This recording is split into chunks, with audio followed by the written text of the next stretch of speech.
Now taxes is 100% free when you file in the TurboTax app if you didn't file with us last year. Oh, yeah? Yeah, just do your own taxes in the app by 2/18. What if I have lots of forms?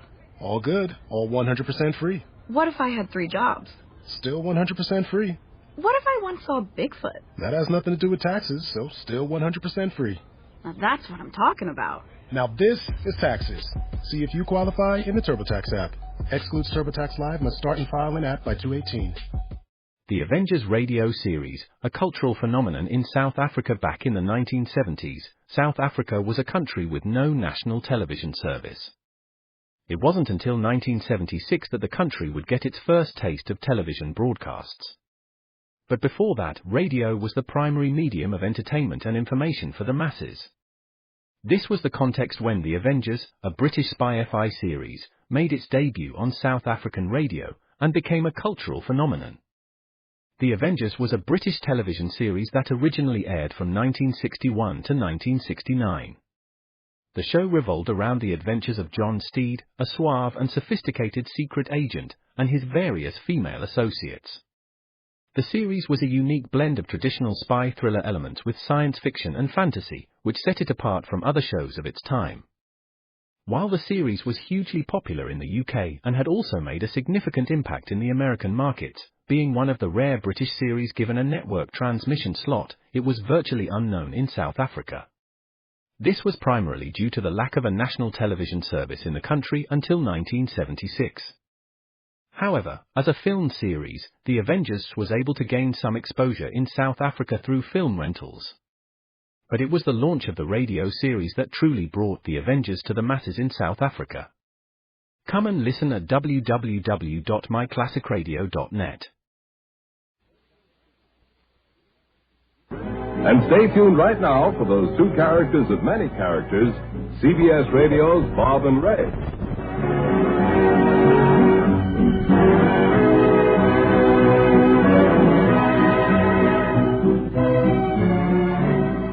And now, Bob, Elliott, and Ray Goulding present the CBS Radio Network.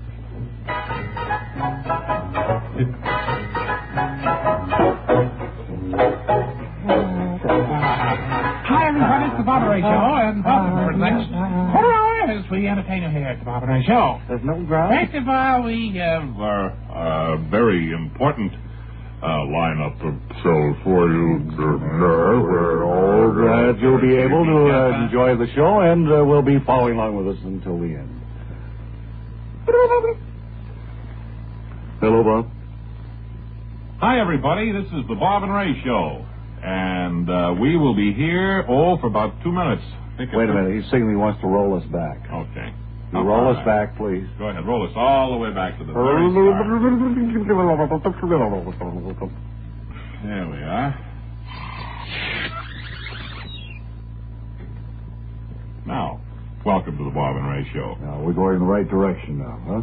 First of all, we immediately go to Woonsocket, Rhode Island, where Wally Ballou is standing by at the Lucy Luscious Candy Factory with another one of his great, we hope, interviews. Come in, please. Wally Ballou from Woonsocket. Lee Ballou from Woonsocket, Rhode Island, and the scene of activity here at the Lucy Luscious Candy Factory. The story behind the making of candy, a very interesting story, and one which we feel should be told on the broadcast tonight. Here at the Findlay Quality Network, the program is being brought to you by Bob and Ray, exclusively from Lucy Luscious. However, another rival network has set its microphones here. I'm going to try and shield mine from his voice so that it has always been the policy of the Findlay Quality Network to go with their microphones at whatever expense may be incurred, just to bring you all the news that should be news. Artie, could you move over to the wrapping department or something? Lucy Luscious,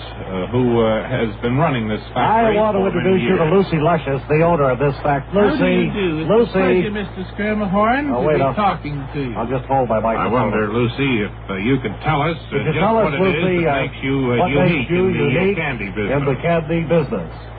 The Findlay Network. For Bob and Ray. Well, Yes, as you know, I was the first person to develop the hard chocolate shell and then insert the soft center later. Well, that, of course, has made you very famous. Well, I know all our Finley Quality Network. I know Bob and Ray's listeners would like to know how you do it, and you can explain it. Would you please, both of you, please, one at a time. Well, you said you talked to me. I have seen important people from the president of this country on down talking into 30 microphones at one time. Well, that's a and phenomenon. And here's just too simple, little, looks like a homemade microphone that you have anyway. The one that the Fiddly Quality Network has is a homemade microphone. The Bob and Ray microphone is the cheap Bob and Ray microphone is a commercially made. Network has always. Bob and Ray have always used high-type equipment, never held back A1 equipment, in order to buy the best possible equipment. Lucy, getting back to your cream bill centers on the Finley Quality Network. Lucy, you can put that in one of your chocolate shells, Lucy Luscious, and you can smoke it. I feel that Artie Skirblehorn now has rather blown his top here, so to speak. Larry. He's packing up his equipment and taking his microphone and all the... That was a dirty trick, but I guess is the only thing he could do. Something backfired at Woonsocket, where Wally Ballou was talking with Lucy Luscious, who invented the chocolate shell and then inserted the, as you heard, soft centers later.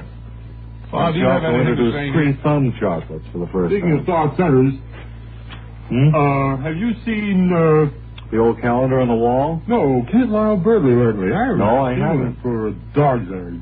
No, he was here a few days ago, but I think you were gone that day. You were recovering from your party. That's right. Hey, hold it a minute, Webb. Here's a special report from the Mobile Gas Economy Run. The results are now official. Chrysler Corporation cars won more firsts in class than all other cars combined. 4 out of 6, as a matter of fact, plus 5 seconds and 2/3.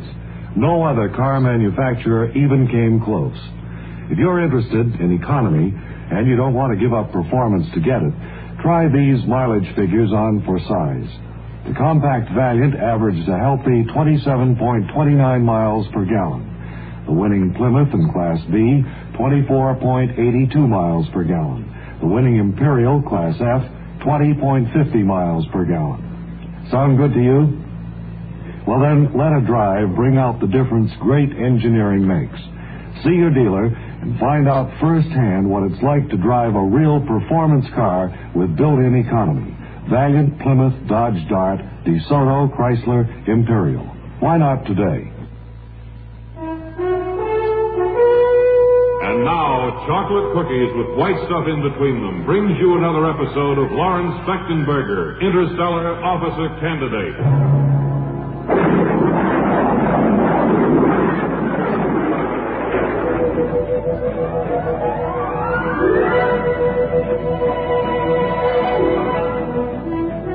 At last, the evening of the great debate with the rival Space Academy at the Interstellar Space Academy has arrived.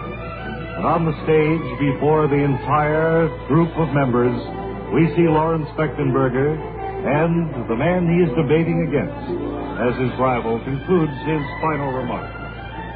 So I say that we should be resolved in this, that we are against it, one and all.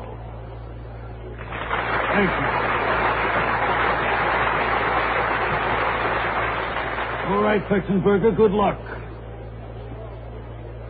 I should like to preface my remarks by saying that my honored and distinguished opponent, who is supporting the negative here, has presented his arguments in a very lucid manner.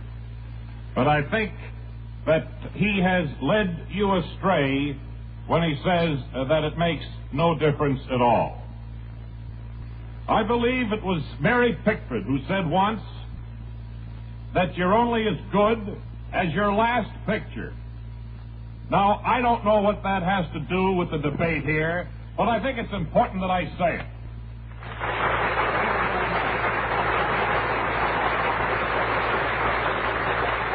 I believe it was the poet Browning who summed it up very nicely when he said, "The trees shall bloom again." Good, Fechtenberger, good.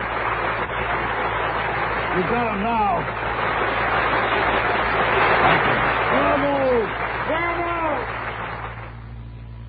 I should like to conclude now by borrowing the words of Ben Johnson.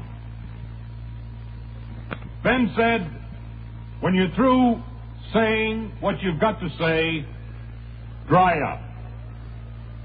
I don't think I'd like to borrow those words at this time because I have too many more words to say on the subject.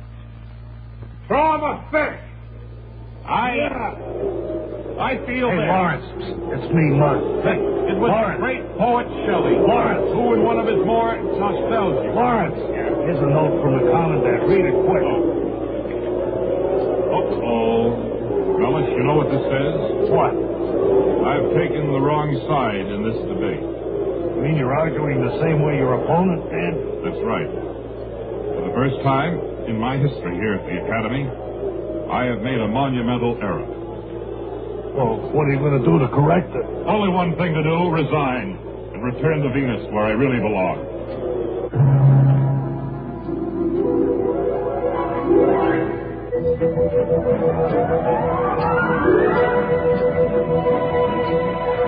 And so, after weeks of preparation for the great debate, Lawrence Fechtenberg discovers that he's been arguing for the wrong side. Will he quit the Academy as he threatens and return to Venus? Be sure and join us next time when we'll hear Lawrence say, Pass the imitation great drink, please, Mellish. in the next episode of Lawrence Fechtenberger, Interstellar Officer Candidate.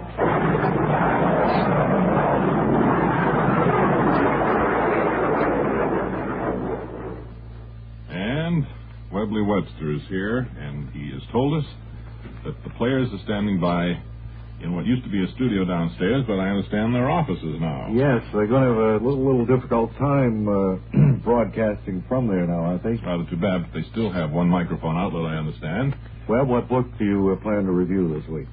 Bob, you're Bob. Yes. Bob, You know that. I know. It's been around A lot of for years. people don't, and I like to clear it up for them.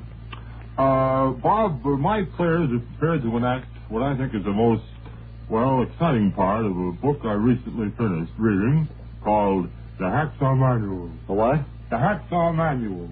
Oh, it's a book on carpentry or something like that? No, it's a murder mystery. Oh. And, see, this manual is I get it, yeah. But anyway, he's a tough guy. Mm-hmm. So, the players are all set to go, and as we look in on them, the ship is about 3 days at sea, and, go ahead, Archie.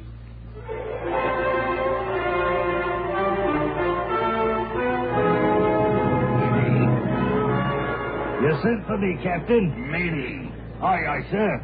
be that no way to stand in front of the captain of this tub? Why, Oh. off on the deck, matey. Taking it easy, sir. Maybe you'll be keeping a civil tongue in ye head. We're running Talking full to your steam captain. into that storm, Captain. Why, I hope that be the last time you'll interrupt the good captain when he's talking to you, matey. Aye, aye, sir. Where be me port? The port is on the right side, sir. I believe. Then again, Why?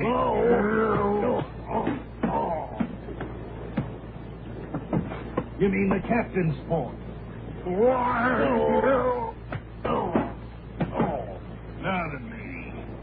Now that we have a firm understanding, Aye, aye, sir. won't you have a glass of this port? Aye, I wouldn't mind if I did. Why?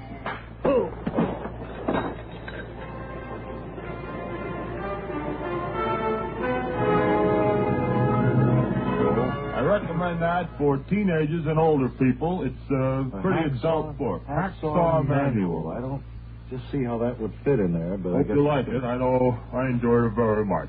Okay, well, we'll be looking forward to your next review. That was pretty well done. And we're looking forward to a visit from Mary Magoon in a few seconds, I guess. She's due here in about 10 seconds. Why, what for? Is she going to do something? Trying to have closing words. Well, Just made it, huh? Yes, I didn't know the time slipped by so quickly. How are they coming to the experimental kitchen for you downstairs? They're not doing anything on it. They took out the stove and the refrigerator. The only thing I can experiment now, I think, is with the cookies that you don't have to cook. Because they took the refrigerator and they... And the stove, too, huh? Yes. Did they leave the imitation fireplace, or...? They even took the cooking sherry. Hardly any reason to come in here anymore. That was important. Yeah, well... You going to have the inn going this summer? No, as you know, I'm under indictment for that. I know, about that fire, huh? I don't want to get involved in that again, no. Well, it's a lot of headaches to It try and is. run a thing like It's that. a lot of headache, and you don't get anything out of it. Don't get anything a lot out of of it. worries. Yeah, that's right. You have to order the food and guess how many people will be there. Mm-hmm. I think we'll give the idea up ourselves. We were going to open one at the summer home, you know. Where is that? I was reading something about the summer. You know where you come out of the tunnel on the other side of the river in New Jersey there? Yes. And all that flat land that's over there? Flat, wet land. Yes. Yeah. That's where we were going to have it. We were going to try to reclaim all that. Say, that would be a nice spot. I imagine it'll be expensive, though. Well, it would. We'd have to get quite a few people to chip in for us. And that's been the big problem. Well, I thought you were going to sell stock. Well, that's nice. And you be sure to look me up when you're ready to put the stock on the market. Certainly will. Would you be interested? You know it, buddy. Okay, we will. Well, you'll be number one on the list, Mary. So, I think maybe we'll have a special word from all our dear friends, Wolfie, in just 10 seconds.